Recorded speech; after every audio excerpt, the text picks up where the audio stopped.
On today's episode of The Unwritten Rule, just the Payton and Jack show for this one. We recapped the Georgia game, Mizzou getting a big road win. Payton and I gave our take on that, as well as kind of just took the pulse of Mizzou after that big win, kind of with 6 games left, where things stand for them metrically and the net, all the, ratings and all that stuff. And teams and those, outlets are really starting to notice Mizzou even more now. So a good sign as we get closer and closer to tournament time. So just kind of give a general outlook there, as well as previewed Alabama, talked about what to expect in that game and their chances against a really good Crimson Tide team on Wednesday. So great preview there. Also did quick hits, did the Daily Dozen Trivia. Peyton and I gave our best go of it. A little bit of a rough one this week without a Ken Sports Shorts. So we did that and talked some funny headlines, talk some hockey, talk some college basketball. Kansas, still terrible, struggling on the road. So had a little bit of that discussion and quick hits as well. So good show. Dive into it. Enjoy. And yeah, get right into it. The Unwritten Rule starts right now. Marcel, where are you going with that disc? You are not putting that on again. Marcel, okay, if you press that button, you are in very big trouble. Attention. Everybody stop what you're doing. It's time for The Unwritten Rule, a Mizzou sports podcast brought to you by the Believe Network, alongside Peyton Haverman and Kenny Van Doren. Here is your host, Jack Knowlton.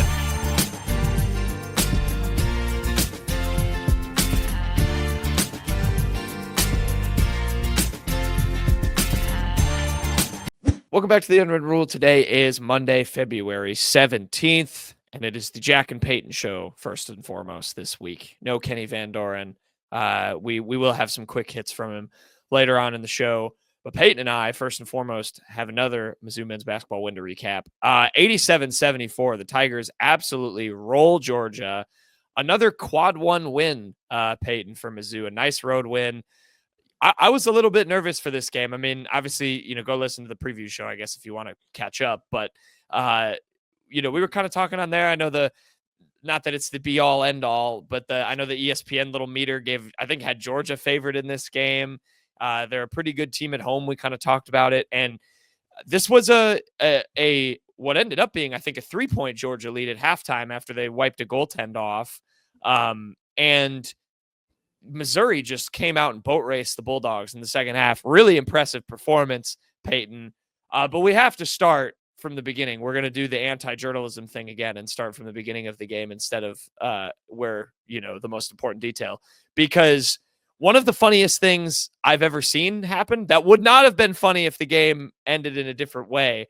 But Peyton, have you ever seen an administrative error in a basketball game before, that the way Dennis Gates messed up, or someone messed up the starting lineups? It set a frenzy in our group chat because we thought Mark Mitchell had been benched again, like he was against A&M, and Peyton Marshall was starting the game.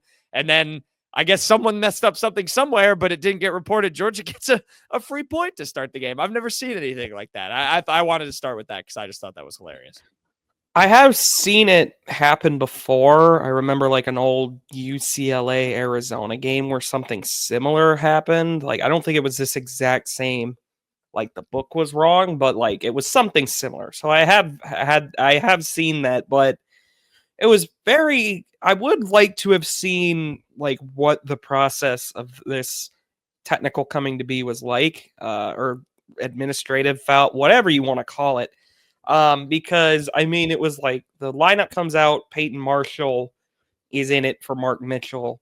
And then it on Stats Broadcast, which Stats Broadcast has had the wrong lineup before. I mean, I remember in the fateful 0-18 year, Trent Pierce was like originally on Stats Broadcast as like a starter, and I think one other error, but that got switched. This one, I guess, did not get switched in time. That they said like, if you want to start Mark Mitchell, it's going to be a free throw. And then I was like thinking, like, well, could Dennis not just throw Marshall out there right away? Yeah, and then sub Mitchell right away? Very weird. Dennis tweeted about it. He apologized for it after the game. I was going to read it. Yeah, you can go ahead and read it. Overall, it didn't wind up mattering, but it was just very weird. I doubt it'll ever happen again. But that was probably as weird a start as I've ever seen to a Mizzou game. Yeah, Dennis was very Dennis about it. I on X.com, the everything app, it all happens on X, posted before today's game at UGA. I made an administrative error with the official book that cost us a point. I apologize to our team for my mistake, but I couldn't be prouder of their response and telling me, quote, "We got your back, coach." So that's in quotes. If that wasn't clear, I thank them for constantly fighting through adversity and responding and bringing home another win. MIZ. Yeah, hilarious. I've never seen that before. It's such a high level. I wonder when the like deadline is that you can't make another change, that it Yeah. like gets messed up like that. But I thought that was a funny place to start. Like Payton said, it didn't end up mattering. Man, if Missouri had lost this game 87-88, we would be just losing our minds probably. That would have been, well, how would that have ranked in terms of coaching errors you had ever seen? Like we think about like the fateful Drinkwitz forgetting a timeout leading to the Mevis field goal and like other crazy stuff. That would have been up there with something like that. Or maybe Missouri wins by a point and then we're talking about it more, but it didn't end up matter. I don't know, but that would have been up there for me in terms of coach blunders. But Yeah, it would have definitely. I don't know how if that would have quite usurped how Drink managed the end of the K-State game. That was just elementary stuff that was getting screwed up there. This one, it was just like it seemed like an honest like mistake, but like it still would have absolutely been down there. I definitely would not have like been as happy to do this show today. But again, didn't wind up mattering. Missouri's just was just the way better team. And overall, I mean, you can just forgive something like that. yeah, no doubt. It's just very funny. The hypothetical part of my brain was rolling after I rewatched that. But anyway, yeah, it didn't end up mattering. And let's talk about why, Peyton, because Missouri rolls on the road, a big win. Like we said, this is a frisky Georgia team. They played Auburn really close at home before. You know, they've had a couple of good home games, and they were up at halftime winning this game. And then the second half, that I think is the place to start. Missouri just takes off, outscored Georgia 49-33 in the second half. 30 of those 49 points came in the paint. Mark Mitchell had 12 of his 14 points in the second half. I want to talk about Anthony Robinson separately, but he had a big second half too. And then shout out the kill shot, my favorite stat in college basketball. Mizzou had a 15-0 run early in the second half that really put the separator in. Payne, what was going right? What did you see flip from half number one to the beginning of the second half that let Mizzou pull away? And how great is it to not have to talk about Blue Cane beating your basketball team? Yeah, no joke. That would have been the worst part. Yeah, I mean that first half, it was just a really like frantic kind of offensive back and forth. I thought Missouri was just kind of taking some rather poor shots at times in the first half. Just didn't look as in like really just looked out of sorts defensively, especially against Newell. Asa Newell, the phenom freshman for Georgia, he got a couple early in the first half or in the second half as well. But then Missouri just kind of flipped their defense. They lined up guards a couple times on Newell. And at first I was like, that's not good. Why are they doing that? But then I realized like, oh, they're trying to just like make it so like this Georgia team is clearly not a good passing team. Like they turned the ball over a ton coming into this game. They didn't actually turn it over as much in this one. You can see over here if you're watching on the YouTube, just 9 turnovers on the day. But I mean, once they kind of made the switch and how they defended Newell, just dared anyone else on Georgia to kind of beat them, the game flipped. I mean, like you mentioned, it was like a true kill shot run. I mean, the 15-0 run is what ended this game, essentially. It took Missouri from, I think, like a 4-point margin to a 19-point margin. I mean, you're just on the road. That is just all world impressive.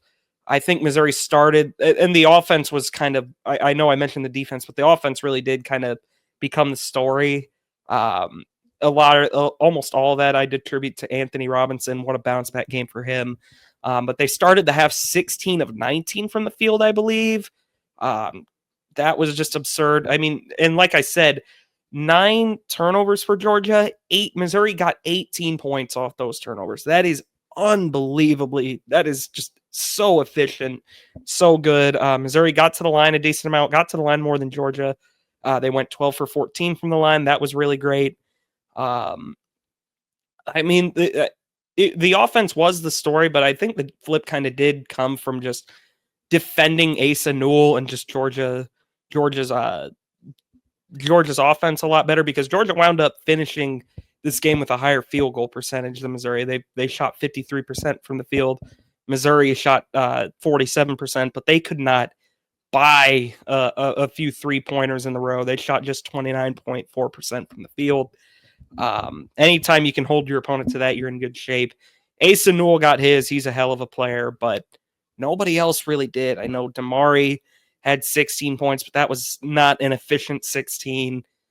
Blue Kane had 14, but he had some real rough shots. It was just really bad offense. They just were totally flustered. They kind of got punched in the mouth and just kind of crumpled to the floor. And like you said, this is a Georgia team. They came into this game 13-2 at home, including, like you said, the two losses. Ugly gray court. I got to throw that in there. The gray court with the giant bulldog.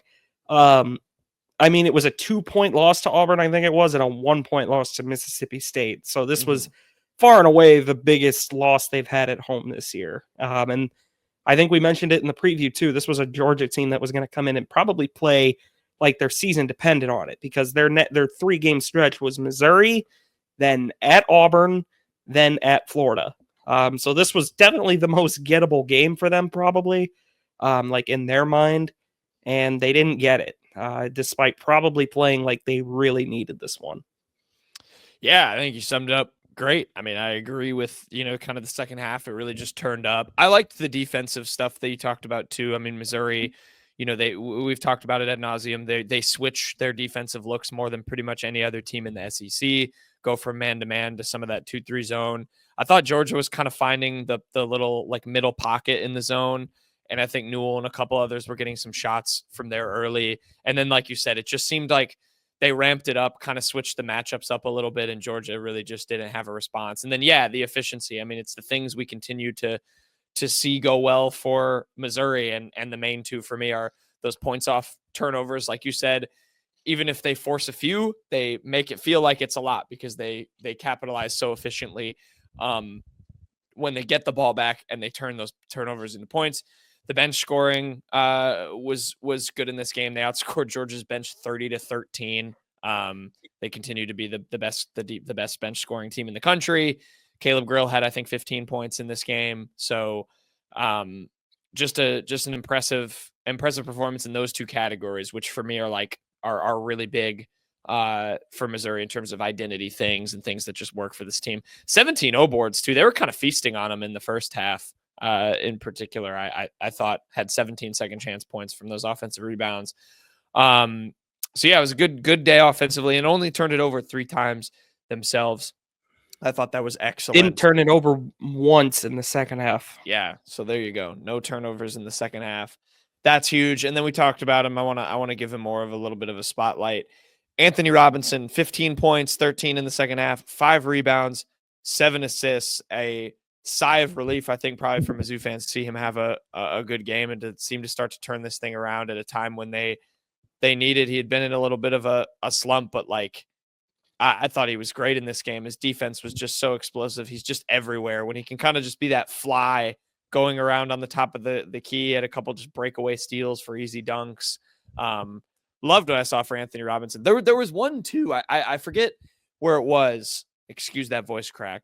There was one play too where he kind of went a little Tamar Batesy, where he got like a dribble handoff and there was a screen, and then he drove kind of to the wing and pulled up. And I was like, oh, I don't usually, see this that much from Anthony Robinson in terms of some of that second level scoring, I guess, in half court situations. I thought he looked really good off of the dribble handoffs and pick and rolls to get, a little deeper, but I just wanted to give a spotlight on him. If you have any other thoughts, and I'll lump Trent Pearson there as well. I thought he had a decent game back. Was 8 points, hit a couple threes, 5 rebounds, finished +5 in 9 minutes or something like that. He had a good game. I thought he had a good game as well. But those two guys, is nice to see making an impact again in the positive realm from Mizzou. Yeah, Anthony Robinson in particular. I mean, team high by a mile, +24. Trent Pierce, like you mentioned, I mean, he was second best on the team with +15. But Ant in particular was just a menace. I mean, Missouri's defense, when he's not kind of on his game, is still really, really good. But when he's really like flying around, just intercepting handoff passes or just sloppy passes that Montgomery for Georgia in particular was throwing, I mean, his team is just almost like just unbearable if you're an opposing fan to watch because it's so disruptive. They can actually turn and guard people this year. It's a really, really fun defense to watch. I have so much fun watching this pleasing. defense. Yeah, especially when Ant is going. But yeah, very needed for him. 7 for 11. He's still found a way to foul out, which is kind of funny. But I mean, you get 15, 7 and 15, 7 and 5 from him. 4 steals on 7 of 11 shooting, mind you, and made a 3-pointer as well. It was a great day at the office. I thought Tamar, who had a couple kind of slower shooting nights in a row, he had a good bounce back game. Looked assertive at times, other times just deferred, which I don't have much of a problem with. Mitchell was great again, just all around very good offensive day. And that I wanted to bring up, because we've been talking, and rightfully so, a lot about the defense this year, but the offense is obviously no slouch either. I don't think anyone is thinking that it is, but the broadcast for SEC Network had a very, very interesting stat. It was something like Missouri is on pace right now to be the first power conference team in 30 years to average, I believe the way they didn't outright say this, but if the way I'd interpreted it was 8 3-point makes a game and 20 free throw attempts a game. That doesn't happen very often. And Missouri they're downright elite at both. They're second in the nation in free throw rate. They're a great shooting team. I believe they're top 3 or 4 in the SEC from deep, that's plenty good enough. They do not need to be number 1 like they had to be in Dennis Gates' first year or some super, super high-end shooting team. There's so many different ways this team can beat you. And I'll be honest, Knowlton, I mean, when this team is really, really clicking, I don't know how many teams, not in just the SEC, but in the country, I'm probably taking over them at this point. Yeah, no, I mean, poor Gabe DeArmond of Power Mizzou was going back and forth with people about how the metrics gave Mizzou a big bump, and we'll talk about that, but the AP poll still has them 21, and the whole, you have to ignore the AP ranking because it updates later, and, that's so subjective, and it really doesn't matter for tournament hopes, but I completely agree. I think they're firmly in that kind of upper, if not, lower second, third-ish kind of tier of teams where they really can, if they're at their best, pick up a win over anybody. And I think they showed this against a good Georgia team, on the road, to get a win like this. So yeah, I agree with what you said about Ant. Liked Trent Pearson this game. We also need teams to continue just assuming that Caleb Grill is a 3-point merchant, because he was 4 for 12 in this game, 2 of 9 from 3, but he went 5 of 5 from the free throw line, 5 rebounds, and had 4 steals himself, along with Anthony Robinson. He is so much more than this just kind of sharp shooting. And I know we know this, but I think it needs to be said to be more appreciated. He's so much more than this sharp shooting, guy off the bench that's just going to give you a couple made 3-pointers. He is an integral part of what Missouri does on both ends of the floor. And I think, to your point, when Anthony Robinson is not clicking and Mizzou is still generating steals, Caleb Grill's a big part of that. And so I think that I had to shout out his performance as well, on top of the 3-point stuff. Yeah, I mean, undoubtedly he is at his very best, when he's just having an unconscious night from deep, like he did against Mississippi State or Florida, or just games like that where he's just shooting teams out of the gym. But I mean, like you said, he was 4 for 12 and 2 for 9. Not a good shooting night for him, but he still found ways to be a very effective player that you didn't want to have off the court. I mean, 5 rebounds, like you said, 4 steals. He's such a very, very smart defender, more than anything else. Just very intense as well. I mean, him and Ant are both just so much fun to watch defensively when they're really, really clicking. Just 2 of the most ferocious players I have ever seen on that end when they're really, really like just in a good spot. Yeah, a phenomenal win for Mizzou, beating Georgia 87-74. I'm feeling really good about, kind of this next stretch of games coming up here. You needed to continue to build off of that bounce back win over Oklahoma. You look ahead to you're playing Alabama next, like back at home. This could have been a game you overlook against a team that's good at home, and you didn't do it. And I think it's impressive. Oh yeah, that's another thing. I mean, like Alabama, you obviously still have on the schedule, and I think like at Vandy is a tough game as well. But I mean, like it's a softer landing kind of down the stretch. I mean, you got South Carolina at home, which I know South Carolina has played tough with a lot of people, and there's no easy nights in this conference. That's just kind of the way it is. To steal that old cliche, but I mean, like if you had to pick your games, obviously you'd want to be home against South Carolina. Arkansas's played better, but that's still a team I think Missouri can beat. You have Kentucky, who has just been up and down, just really, really poor defensively. You have another one against Oklahoma. I mean, there's so many winnable games for Missouri on this schedule. A chance to really just secure the top potentially another double bye going into the SEC tournament, which would just be huge for them. And also, the broadcasters kind of alluded to it as well. I think you can safely say with this one that Missouri is a lock for the NCAA tournament. I think they could lose out and probably make it at this point.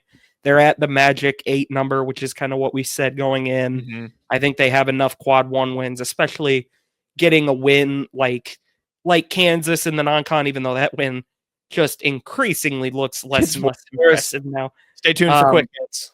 But at Florida, I still think, other than Florida getting one at Auburn, I think that's probably the second most impressive conference win of the season. Florida, Tennessee is good too. I'll lump that one in there. That's true. But I mean, that is just, I think you can probably say that Missouri is safely in at this point. I don't think they need to win another game to make it. Well, we can talk big picture stuff like vibes wise too, because I know you have like their numbers and how they're improving, and I have to do the obligatory where you think they'll be ranked in the AP poll after this, because I've made that my Sunday staple. But yeah, I mean, Gabe DeArmond posted it on Twitter. Ken Pom gives Mizzou a chance to win out in its season. It's still projecting them to finish 12-6, which would mean they'd lose 2 more games in SEC play, but it gives them at least a 54% chance to win the rest of its games, or in each of the rest of its games, I guess I should say, to win them. So you've got, definitely, when you compare their schedule to a team like Alabama and who they have to play to round out the year, I'm definitely not complaining from a scheduling standpoint. So it'll go Alabama, then Arkansas on the road, South Carolina at home, at Vandy, at Oklahoma, and at Kentucky to finish the year. And yeah, I mean, you talk about that, like Kentucky is probably the second hardest on paper I look at compared to Alabama. And like, they're a team that, like you said, is very up and down. Their defense can be kind of questionable sometimes. I mean, I don't know. Feel free to, I guess, share your numbers / how are you feeling vibes wise? Could Mizzou, win out? Could they go 5-1 in this last 6 stretch? Or, after this Georgia game, where do you feel about that? And then, we could talk Alabama too. And where do the metrics have them now? The things that actually matter compared to the AP poll. Yeah, I mean, Torvik's got Missouri at 12, Ken Pom 14, net. I saw, sorry, I'm already cutting you off. I saw someone tweeted, you for the first time in a decade, you don't have to scroll on Ken Pom to find Mizzou. You don't have to Command F. Yeah, I guess that's right true. But yeah, I mean, Missouri, Net and Torvik all have them as a consensus top 15 team now. And I mean, the goal has got to be like a double bye at this point. It gets harder if you lose to Alabama, 12-6, just with the way the league is this year, might not get you there. But I mean, they certainly have a chance to get like all 6, really. I won't discount that. I still lean on the side of them going 4-2 in the stretch. I think 4-2 kind of has to be your main expectation. 5-1 would be really nice. I think that probably gets you. I would think if they go 5-1, they're at worst a 5 seed in the tournament. But we'll have to just wait and see. 4-2, maybe you do slip to the 6th line. But we'll have to just wait and see. I feel very good about the spot this team is in. They've responded very well to a couple of really tough losses. Hopefully the AP poll reflects that. But yeah, there's not a game I look at in these last 6 and think Missouri has absolutely no chance of winning. I don't think they'll get Alabama. I do look at Vanderbilt and think that's going to be a tough one for them. But like the rest of the games, I expect them to come away with Arkansas, honestly. I expect them to go. Oklahoma is a team that I think is just about done. I think they're going to go in and kind of bury them, maybe. Kentucky is just, it's kind of a Jekyll and Hyde routine with them. We'll see what happens, but they're really hurt right now, too. Yeah, that they're injured. Their defense is just very weak this year. They're a team that looks like they have a brand new head coach at times, but I would think I would pick Missouri in that one right now as well. Yeah, I'm feeling pretty good, like I said, from the schedule stuff. And like, it's nice to see. I think you made it a point of like the fact that now all these metric sites, as well as the net rankings, have them in that top 16, 15 over like team range is a good sign that like it's all kind of aligning in terms of, yeah, you feel like they're a lock for the tournament. Now it's a matter of, can they push up to the 5-4 line potentially in the NCAA tournament if they can really turn it up and play their best basketball at the right time. So yeah, we'll have to see. One residual thing from the Georgia game I forgot to mention, then we can talk Bama before quick hits. Josh Gray did it again. He got someone on his hitch free throw to bite on a lane violation. I saw someone tweet like, when you haven't watched film, because it shows the Georgia guy and he's like mimicking the thing after he got called for the lane violation. So I thought that was funny. Shout out Josh Gray. I think he made it afterward too. He did. I think the last few times he's gotten a violation, he's made the extra one. So he's making them pay. Yeah. People are going to put it on the scout. That's going to be, you're going to have to lock into it when you send him to the free throw line. But yeah, I'm feeling good about Mizzou's prospects. They do have their on paper toughest regular season game left. Next, they play Alabama, as we've been saying, at 8 p.m. Wednesday on SEC Network. Mizzou is back at home. This is just where I'm so bummed that they lost this Texas A&M game, because it could have been an undefeated team on the road in league play against an undefeated team at home in league play. That would have been a fun narrative.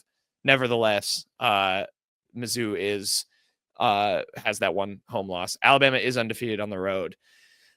Payton, I make it no secret on this show, my day-to-day job is covering the University of Alabama men's basketball program. I have watched every single game this Crimson Tide team has played. I was at the Iron Bowl of basketball where they just lost to Auburn. So I have my fair share of thoughts I can give. How are you feeling? I know we said pre-show you were like, along this with Auburn is a game you've never really changed in terms of thinking Mizzou's going to win. But do you see a path maybe with, if you've looked up at it, what you've seen from Alabama and obviously how Mizzou is trending momentum wise? Yeah, again, any given night, Missouri can absolutely beat anyone in the country, even Auburn. I really do think that. That said, I don't think Missouri will get this one, just because I think Alabama, if you tiered off the SEC, Auburn is in a tier of its own. Then the second tier, I would legitimately have Alabama on its own. Maybe you throw Florida or Tennessee in there.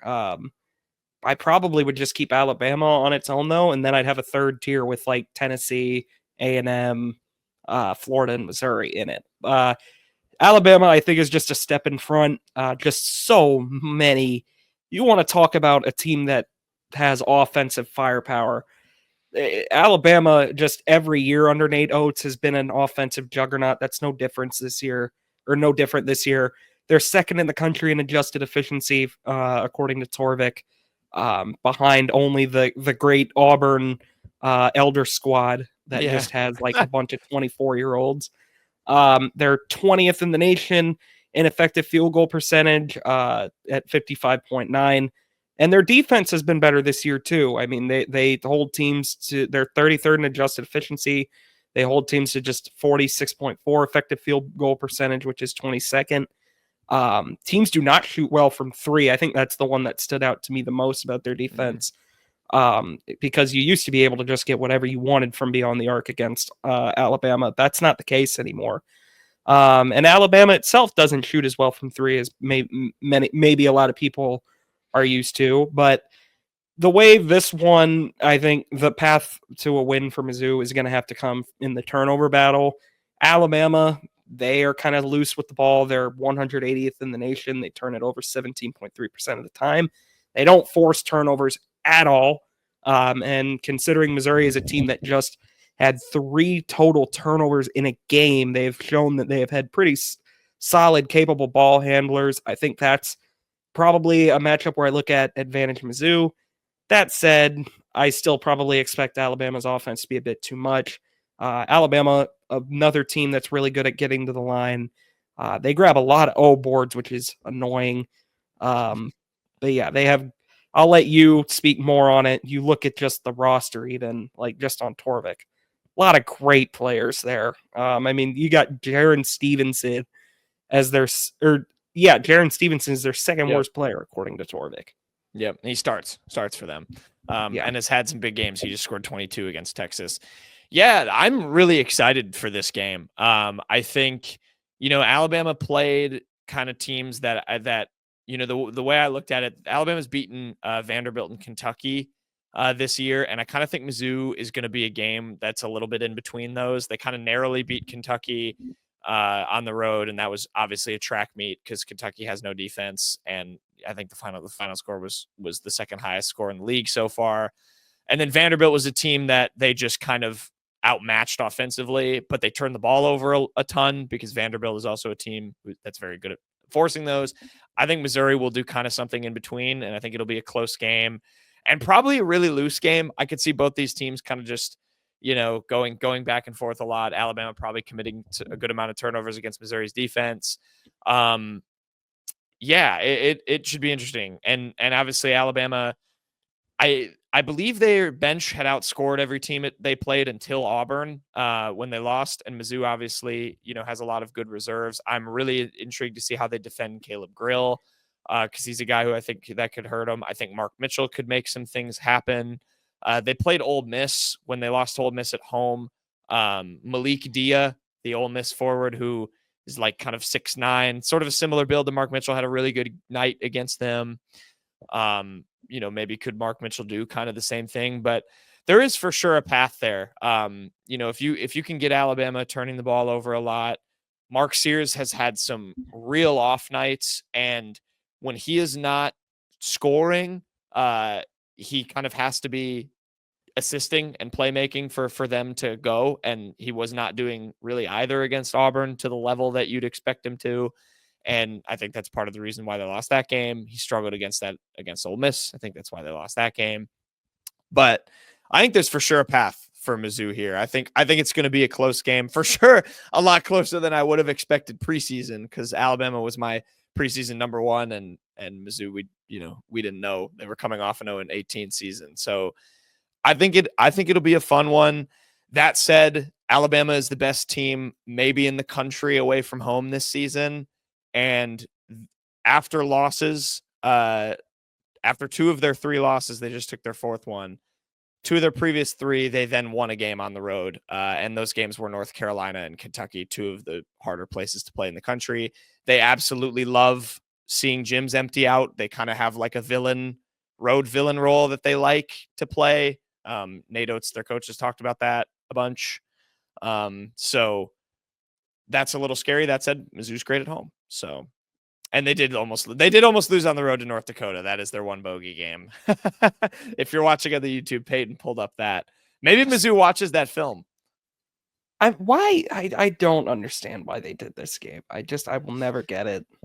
Yeah. Such a weird game. Yeah, they went to North Dakota because they have Grant Nelson, their forward. That's a dumb reason. It is a dumb reason. They almost lost. The player, if you're looking for Mizzou, if anyone wants to break a scoring record against Alabama this season, the current record holder for a single game scoring against Alabama is Trayson Eaglestaff from North Dakota. 40 points in that game. 40 points against Alabama. So Like Grant Nelson didn't even play for North Dakota. He played for North Dakota State. Yep. Correct. But Why did they go here? I don't know. I mean, that's all I can tell you. They went. His hometown is close to North Dakota's campus.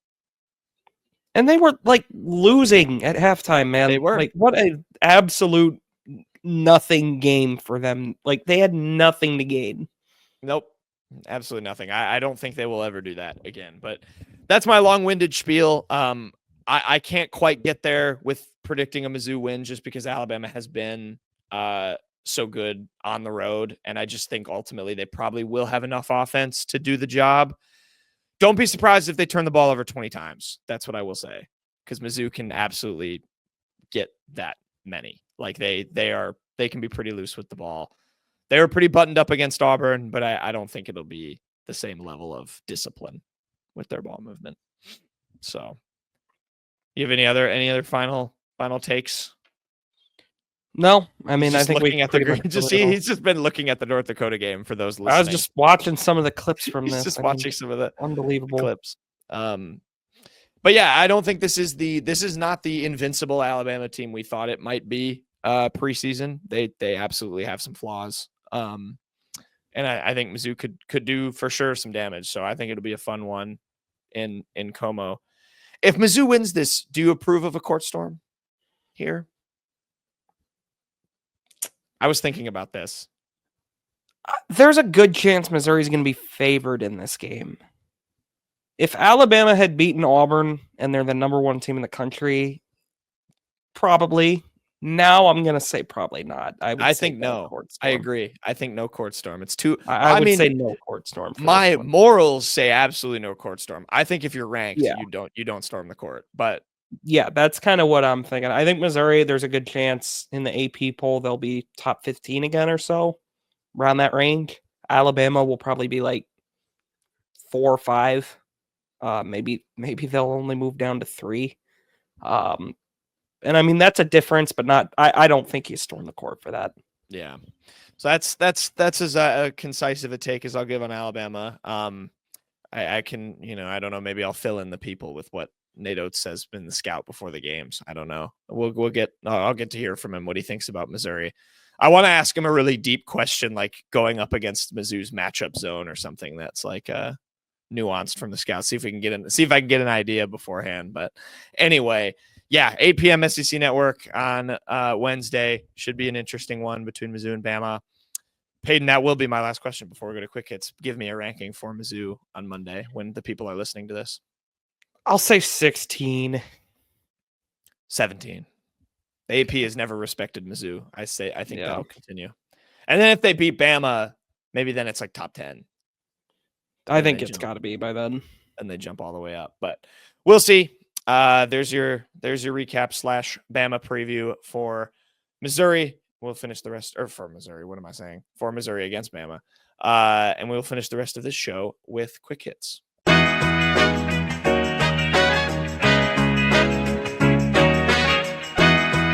Okay, quick hits time. We'll finish out the show. No Kenny, so he doesn't have a custom quiz for us. So we're going to do the Daily Dozen Trivia. Shout out to Barstool for that one. We have got NFL, MLB, soccer, cars, the celebrity mashup category, cereal, television, movies, and music for our questions. Payton, we've done this before. How many do you think we're going to get right? And then I'll let you read them. I'm going to say 4 today. We did really good last time, I believe. I think that was the one. I'll say 5. I'm going to go 4 this time. I'll say 5. All right. Begin. Wait, hold up. Yeah, let's pick. Let's not go in that. We usually do the sports one first. Let's go in a different order this time. Let's do celebrity mashup first because nobody can even see what we're doing. If you're listening, yeah, it's just 2 celebs. Name the 2 celebrities matched in this photo. I don't know who either of these. I think that's Cillian Murphy. Oh yeah, the face could be, but I don't know who. That's not his eye. That's not his eyes though. But that is his. No, I think it's his. His hair and his. Yeah, but I don't know who the face is, so I'm gonna say Gwyneth Paltrow. All right. Payton's struggling to spell Gwyneth. This is good podcast. I can't because there's an ad in the way. There we go. We didn't get it right. That's fine. Right. All right. That one sucks. Pick all right. a Where do you want category. Cars. Let's do the cars question first. Okay, we'll do cars. I'm not good at cards. Cars. Preceded by the Juke, the Kicks has been a subcompact crossover SUV model produced by this car brand since 2016. What is it, Knowlton? The Juke is like I have seen like a Juke, the name on a car before. No idea, Kia. man. Kia, sure. The Kia Juke. Nope, incorrect. Damn. We're going to go to soccer next so we can just get you one. Regarded as one of the best defenders of his generation before retiring in 2022, Gerard Piqué represented this country in international play. It's Piqué, and Piqué. He is Spanish. Spain. There we go. We're on the board, Knowlton. Well done. Thank you. Let's go to music next. All right. Along with a role on Yellowstone Season 5, this country music artist had hits in the 2020s with her songs Heart Like a Truck, Watermelon Moonshine, and Things a Man Ought to Know. Watermelon Moonshine sounds kind of great. I don't know. I don't know country music singers. I haven't watched Yellowstone. She's new too, so like I'm not gonna know. Guess I don't know. Carrie Underwood. That's what we're gonna guess. Definitely wrong. And we're wrong. Anyways, we're gonna go to television. Nancy Travis, Jennifer Lawrence, and Skylar Gisondo, I think, starred in this TBS family sitcom from 2007 to 2009 that had a blue-collar comedy tour comedian in the lead role. Again. Wow. I didn't even know Jennifer Lawrence was in a TBS show. Me neither. That's the only name I know on here. I don't know Nancy Travis or Skylar Gisondo. I don't know. The Nanny.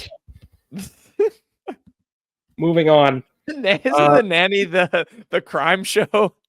Nope. It is not. It's like an old Nick at Night show. And we got it wrong if people didn't. I'm thinking the crime show, The Cleaning Lady. Have you seen the ads for The Cleaning Lady? Like when you're watching, it's a CBS show. I only know it because the promos come up for it when you're watching like football on CBS and it looks like ridiculous. All right. I probably have seen it. You skimmed over. Yeah. Brie Larson made her debut in the Marvel Cinematic Universe with this 2019 film. Come on, Payton. That starred her in the lead role and grossed over $1.1 billion worldwide. If Kenny was here, he'd be jumping up and down. I know what movie this is. Do you? Oh, it's not. We have this one right. This one is going to be a correct answer. It's not. It's like Captain Marvel? Yes, it is Captain Marvel. Payton's typing. He's typing. There we go. Moving on to cereal. Hearts, stars, horseshoes, clovers, and blue moons, pots of gold and rainbows, and tasty red balloons is a part of the jingle of what brand of cereal? Cocoa Pebbles. Jesus. Lucky Charms, man.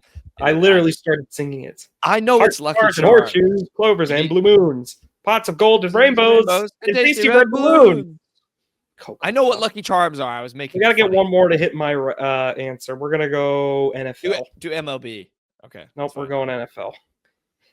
After 7 seasons with a different AFC team, this running back rushed for over 1,600 yards in his first season with the Patriots in 2004. I think this is Ben Jarvis Green Ellis, but that feels early. No, that's got to be early. Because he was with a different team for 7 seasons. Yeah, before that. But I mean, like Ben Jarvis Green Ellis was also a Bengal for a while, wasn't he? Yeah, and that's I feel like he would have been young in 04 if he even played. I don't know if that would be hit. Man, they had another really good. You think Kenny would know this? Maybe he might. The only thing I can think of is Ben Jarvis Green Ellis, though. Yeah, so this is like a 90s guy. I'm not even sure. But no, there's no way it's Ben Jarvis Green Ellis. It's way too Random early. 1,600 yard season 04. Did the Patriots win the Super Bowl in 04? That's like around when they would have maybe beat the Panthers or something. Was that the first one? Maybe Stephen Ridley or something. Go for it. It's better than I would have known. I'm blanking. You're not. There you go.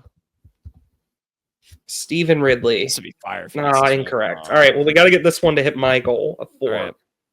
Right. Hitting 47 home runs and totaling 134 RBI in 1987. George Bell became the first player to win the MVP award for this American League franchise. Oh, man, I'm going to feel real bad for not getting this I'm going to one. have a guess here. What is it? What year? 87? The Oakland Athletics. I don't think that's accurate. All right. Well, that's my guess. And this one's up to I you. wanted to say the Yankees, but that was not the first MVP I'm going to winner. Google it. And I'm going to You can Google it. Give me the division. I don't care. This is our show. We're going to give hints. George Bell. Because I know George Bell, but I don't he's know 65. it. He's 65. Yeah. AL MVP in 1987. Okay, I have the team. Okay, what division? Oh, I don't know. Oh, do you want the AL East? It's not the Yankees, right? No. Oh. I think it's got to be the Blue Jays. Right? No way, it was the Red Sox. Definitely wasn't the Rays. I don't think the Rays were even real at that point. And I really doubt that the Orioles hadn't had an MVP winner at that point. So I'm going to lock in Blue Jays. Is that your final answer? Yeah. Okay. Keep typing Blue Jays. There you go. There, we got it. You got it. We can double dip if you want. We can retry the... Do you want to retry any of them? Do you want... Wait, click the football one, and what if I look them up and try and get it? Sure, go ahead. Okay. You stall for time because I'm gonna have to look up man, I can't believe I knew it wasn't gonna be Steven Ridley early either. I feel bad for not knowing this one. It's not Ben Jarvis Green Ellis. Not Steven I have the name. It's not LeGarrette Blount, obviously. What other team did he play for before this? So, funnily enough, he played for the Bengals before this, but it's not Ben Jarvis Green Ellis. That doesn't help me. I think you would know who I feel like I recognize this name. Let me Google Amon Green. I don't think Amon Green ever played for either of those teams. It's not Edgerrin James. He didn't play for either of those teams. He's 50 years old. What did he play for any other teams? Just the Bengals and the Patriots. Dang it. When did he played for the Patriots his final 3 seasons, where he was named his 4th Pro Bowl and 1 Super Bowl. What college did he go to? He went to Garden City Community College, and then just give me the answer. I'm not going to transferred to Washington. Yeah. Oh, Washington kind of sparked a couple mental images, but just give me the answer. I don't want to waste more time on this. It is Corey Dillon. Oh, that's really bad that I didn't get that. Oh my God. Yeah, I do know who Corey Dillon is. Yeah, and he was an 11,000-yard rusher. I feel like we should have probably got that. That's bad. I feel bad for not doing that. Well, whatever. He had 82 touchdowns in his career, and we didn't know who he was. Well, I mean, whatever. Dude, he had a really good end of career. So he had that 1,600-yard season, and then he was, for touchdowns, he had two seasons with 2 touchdowns in each season in his first 8 seasons, and then all 3 of his final years as a pro had 12 or more touchdowns. Yeah, I feel bad for not getting that one because I know who Corey Dillon is. But... Renaissance with the Patriots. All right, well, we'll try to do better next time. Tigers in the Wild. This is Kenny's Tigers in the Wild. We promised he'd have some quick hits. His Tiger in the Wild is Sophie Cunningham. Had a viral quote. It's funny that we're using the tweet. I hope she wasn't the only one who posted this graphic and that some other actual organization. I would laugh if she posted her own graphic or had her own graphic made. But Sophie Cunningham posted kind of a funny quote. Obviously, she's with the Indiana Fever now while she's teaming up with Caitlin Clark. She said, "I will be her Sabrina Carpenter any day to her Taylor Swift." So there you go. There's League's not ready for this, man. It really is not. It really Sophie is not. Cunningham's going to be the enforcer for Caitlin. Yep. The Fever are going to run the show in the WNBA. So yeah, shout out to Sophie for that one. Very funny quote. I'm excited. I'm excited to get into some WNBA action. I feel like I want to become a Fever fan, but I feel like that's too much of a bandwagon. I don't know. It's a total bandwagon. That's why I'm like, I can't. I might just be a fan. I might just watch games. I don't know if I'll pick a team because I feel like I can't bandwagon. You'll be like one of the LeBron fans, but for Caitlin Clark. and for Sophie Cunningham. Wherever Sophie Right. Cunningham goes, be a traveling fan. That's a good point. All right, your Tiger in the Wild. My Tiger in the Wild is going to be Carrick Jackson. After Missouri got their first win of the season over UConn, a 10-7 win. It got Carrick Jackson to 100 wins in his career, of course, with Missouri and Memphis both, and Southern, not to forget them as well. It was good for Carrick, but it has not been a good opening weekend for Missouri. They're down in Puerto Rico, or they're done now. They got blanked 10-0 by Penn State on opening day. Did get a win over UConn, but gave up 7 runs. They got a 10-7 win. And then they blew a big lead today. They gave up a 3 spot in the 6th and lost 9-7 to Stetson. The pitching appears to be a very big issue. And Missouri, it's looking like it might be another one of those seasons in baseball. But we'll see. It's early. You get better as the year goes on, but it's not looking encouraging early. I love the Southeastern Conference. It just means more, but God, it's going to be tough. It has been real tough for the baseball program, that move. Yeah. Well, hey, Oklahoma and Texas have to deal with it now, so. Yeah. Oklahoma had 800 people, I believe, at their opening day game. I didn't see the exact numbers. I'd have to go look again. Oh. Texas, I didn't see if they had any. I didn't know. They might not even be at Texas. They might be at I don't know. I didn't follow it very closely this weekend. I won't lie. Yeah. Baseball's just getting started. We're locked into. It's almost March. It's full basketball time right now. Speaking of basketball and speaking of Memphis, shout out to Carrick Jackson. My Tiger in the Wild is going to be Ronnie DeGray. Ronnie DeGray was part, and actually kind of a key part, of an upset on Sunday with the Wichita State Shockers, of course, transferred there after some time with Missouri. They beat Memphis in overtime, 84-79. Memphis is ranked 14th in the country. So Ronnie DeGray maybe doing Mizzou a little bit of a favor in the AP poll by knocking off the Memphis Tigers. He hit the 2 free throws to send this game to overtime, Payton. In the final 30 seconds. Yeah, and help the Shockers get a win. So love to see that for Ronnie DeGray. Obviously, we are a huge Ronnie DeGray podcast. And yeah, big win for Wichita State. Memphis. Every game they play is the same, no matter who they play, but they are pretty good, but they did lose to Wichita. Yeah, just their second conference loss. They're 21-5. That wound up being a very quality loss. Say what you will about the way every offseason goes for Memphis. They wind up always producing a quality team. I mean, Ronnie DeGray, he was hurt a large part of the year. He's back now. He's made 3 starts for them. He's played in 12 games.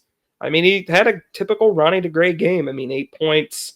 8 rebounds, 3 assists, nothing flashy, but, just a good, solid player. He was big for them. I mean, Wichita State, it's the second year, I believe, under Paul Mills. So trying to build themselves back up after kind of those glory years under Van Vliet and Ron Baker and stuff. Wow. Yeah, they're 5-7 conference, which I mean, it may not look great in the American, but I mean, they had fallen on some hard times. Yeah, no, they were struggling for a while. Their arena is very cool. I covered Missouri's game there in 2022, and it was cool to be at, seeing the Final Four banners. Seeing a Final Four banner in that kind of an arena is just kind of wild. Also, they seen it in FAU's gym. They also had a guy who I think has. If you're watching on the YouTube, Payton's looking at Musa Cisse's page. Just a fascinating career. He's a center. Wichita State also had a guy who hit a dagger 3. And I think he had his 3rd 3-point attempt all season or something crazy like that. Well, Bijan Cortez hit a 3. That's what it was. That's the one you're talking about. But he had taken 3 that game. Oh, okay. Well, maybe he had only hit double digits, I think, once. That's what it was. He finished with 13 points and he averaged. Oh my God, he averaged 3.9 points a game coming. He doesn't score. Why was starting? He had 14 points a game. He started 14 games this year. Yeah, he had 14 in that game, 3.9 for the year. So, shouts to Wichita State. We love a good upset and love that Ronnie DeGray was a part of it.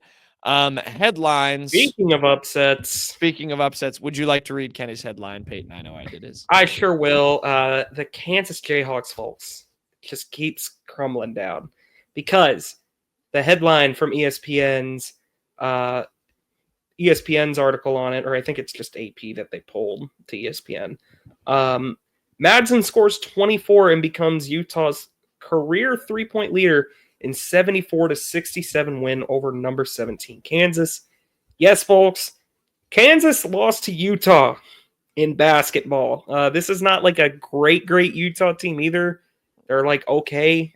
It's their first year in the Big 12, but they have lost once again. They're 8-6 in conference.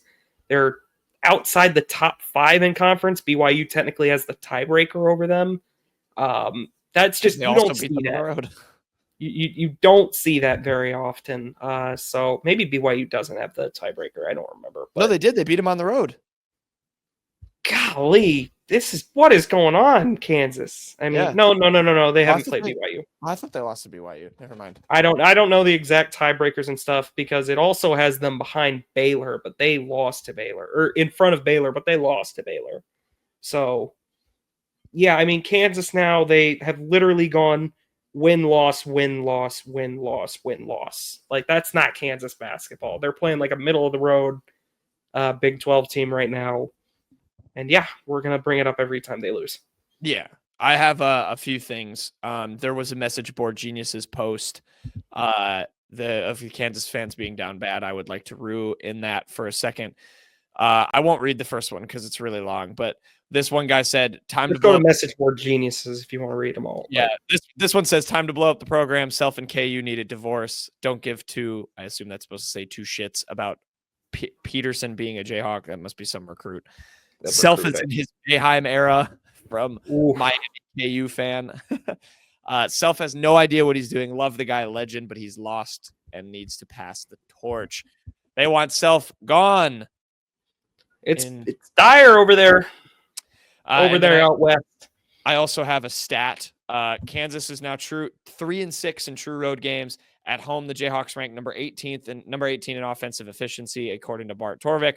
In road games, they are 190 in offensive efficiency. I'm going to go ahead and retweet that on the unwritten rule. Yeah, I mean, I think I saw like since Thanksgiving, they have like one quad one win, and I think it was like at home against Iowa State or something like that.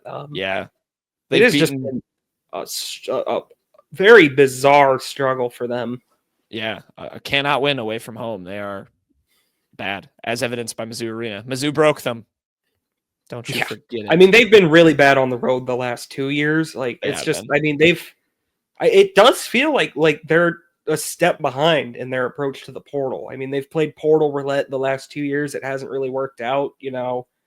AJ Storr has had really a lot of struggles for them. I mean, he was a huge portal addition for them from Wisconsin. Zeke Mayo has been good, not great, like I think a lot of people expected. Hunter Dickinson, I know the numbers always love him. He's not a game changer. Like it's not like Janai good. Like he's not Janai Broom. He's not like he's not a big I have ever looked at as like someone I would fear. If it's the best way to put it. He's just very easy to I think throw off his game. But they got Rylan Griffin from Alabama too. He's been bad. Kansas cooked. There you go. They will keep appearing on our segment, like Payton said. Payton, what is your headline this week? Let's talk a little hockey because we're gonna go talk about the Four Nations face-off that is taking place in lieu of the NHL All-Star Game. This headline comes from Greg Wyshynski and Kristen Shilton from ESPN. 3 fights, headline first period as United States tops Canada. Yes, folks, the Americans were favored to beat Canada for the first time in a while in international play, and they did it with a 3-1 win. But I mean, like, what everyone was really rightfully buzzing about was just the line brawl, or not line brawls, but just the brawls we got in the first 9 seconds of this game. So for those that don't know, the Four Nations face-off is like the NHL decided to just not have the All-Star Game this year and just had like all these players go play for their nations. There's 4 nations here. It's Canada, the U.S., Sweden, and Finland. It's been really fun, been entertaining hockey to watch.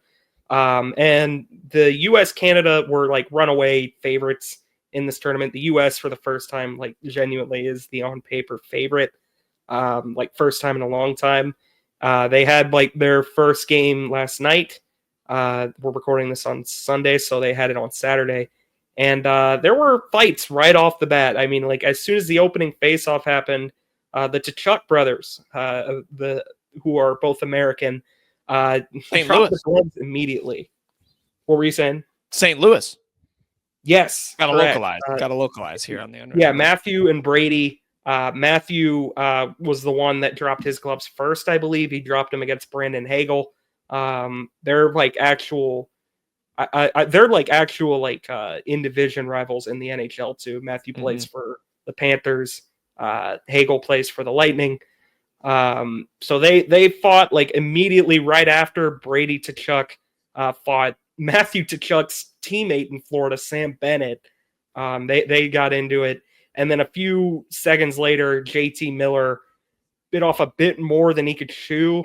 He fought Colton Parayko, who is a giant man compared to JT Miller.